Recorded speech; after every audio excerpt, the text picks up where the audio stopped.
So he drank the awful coffee, day after day, gradually drawing Emily out. He didn't mind that she was quiet. He was too. He knew from the first she wasn't quite right, and that, for some reason, drew him even closer to her. It wasn't curiosity, and it wasn't a Galahad complex. Jack didn't have time for most damsels in distress because all too often the drama was of their own creation. His own romantic experiences had mostly been the short-lived flings of his youth. Just when he might have considered something more serious, he'd gotten into the family's bad books. The attraction he felt to Emily was so strong that he sensed she might be family.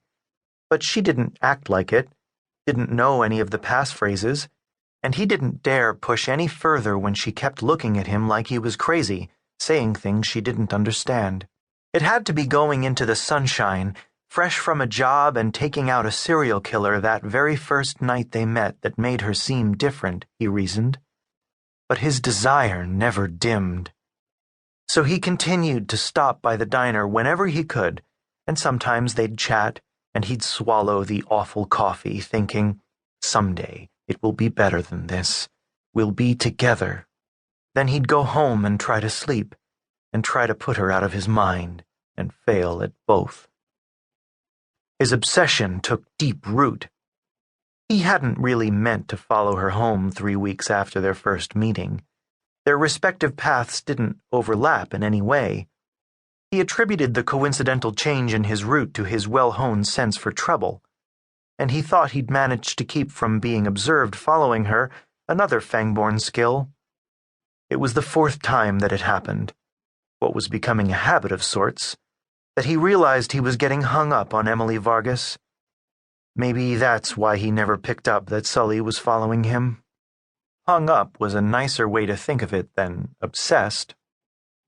He still avoided using the word stalking, even as he recognized that his actions were those of a stalker. He knew better than most what that meant, and he shivered at the thought even as he brushed it away. Truth be told, there was that particular frisson of joy and anticipation that attended Stalker, and he tried to ignore that, too. It wasn't a great way to live, but eventually his patience got him the results he wanted. He woke up one day, 3 months after that first meeting, so filled with the idea of asking Emily out he could barely think of anything else. Jack had reached the breaking point, needing to know how she felt, and suddenly, finding out seemed of even greater importance than the possibility she might reject him.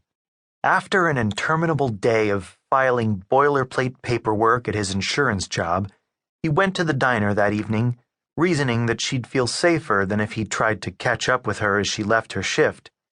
As she poured him his usual hated coffee, he started in. "Look, I have to ask you something. I'd love to ask you out, but if you don't want to go, it's fine. I'll never bother you again." Once he'd started, the words seemed to come out. To keep listening to this audiobook, I've left you a link in the description so you can do it, at no cost thanks to Audible's 30-day free trial.